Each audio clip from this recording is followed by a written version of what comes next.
इस कहानी के पीछे को तर्क अगर आप समझ गए तो आपका मन काबू में हो सकता है।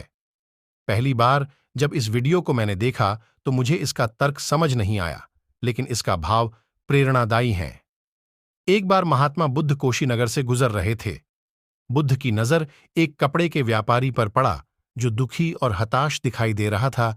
बुद्ध चलकर उनके पास गए और पूछा कि हे भंते, तुम उदास क्यों हो? अगर तुम मुझे अपनी चिंता का विषय बताओ तो मैं तुम्हारी कुछ मदद कर सकता हूं। कपड़े के व्यापारी ने बुद्ध को प्रणाम किया और उनको अंदर बुलाया। उस व्यापारी ने कहा कि जब से मेरी पत्नी की मृत्यु हुई है तब से मेरे घर पर मेरे छोटे बेटे की देखभाल वाला कोई नहीं है, इसलिए मैं हमेशा इसको अपनी दुकान पर लेकर आ जाता हूं, लेकिन मेरी दुकान पर आने वाले हर ग्राहक की पगड़ी को उछालकर फेंक देता है, कभी कभी उनका झोला उठाकर बाहर फेंक देता है। मैंने इसको बहुत समझाया, डांटा, लेकिन यह नहीं समझा इसकी इस हरकतों की वजह से मेरे सारे ग्राहक खुद को अपमानित मानकर वापस चले जाते हैं।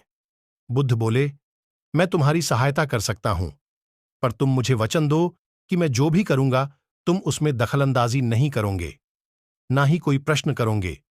व्यापारी बुद्ध को वचन दे देता है। अगले दिन बुद्ध एक पगड़ी पहनकर आए और एक गाहक की भांति आकर बैठ गए। व्यापारी का बेटा आया और बुद्ध की पगड़ी को उछाल दिया। महात्मा बुद्ध मुस्कुराए और कहा, बहुत अच्छा, जाओ उस पगड़ी को वापस लेकर आओ।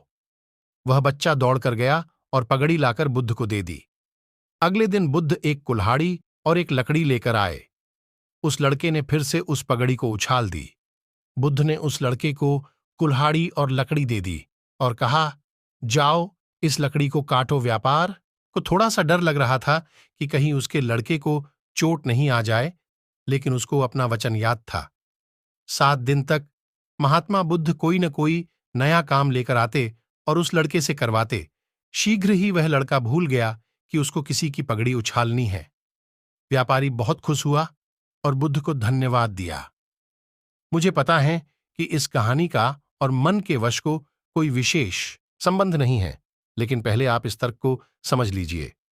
अगर हम अपने मन को अपने हिसाब से काम नहीं करवाएंगे तो मन अपने हिसाब से काम करेगा। मन वश में हो सकता है यदि मन को हम अपने अनुसार चलाएं। मन 2 तरीकों से, 1, मन अपने हिसाब से काम कर सकता है, या 2, मन को हम अपने हिसाब से काम करवा सकते हैं। बुद्ध से मिलने से पहले उस लड़के का मन और दिमाग अपने हिसाब अनियंत्रित रूप से काम कर रहा था, लेकिन बुद्ध ने उस लड़के को अपने अनुसार काम करवाए, जिससे उसकी आदत ही बदल गई। एक बार बुद्ध अपने भिक्षु के साथ भिक्षाटन के लिए किसी गांव की तरफ जा रहे थे, तभी अचानक बुद्ध के पैरों में कांटा लग गया। कांटा इतना तीक्ष्ण था कि चुभते ही रक्त की धार निकलने लगी। बुद्ध के भिक्षु ने रक्त को रोकने के लिए एक कपड़ा फाड़कर बुद्ध के पैर पर बांध दिया। इस घटना को कुछ लोग देख रहे थे जो कि बुद्ध से ईर्ष्या करते थे। उन्होंने बुद्ध से कहा कि हमें तो तुम्हें परम ज्ञानी समझते थे। इस कहानी से हमें सीख मिलती है कि मन को अपने बस में करना है तो हमेशा अपना काम करते रहे, कोई चिंतन न करे।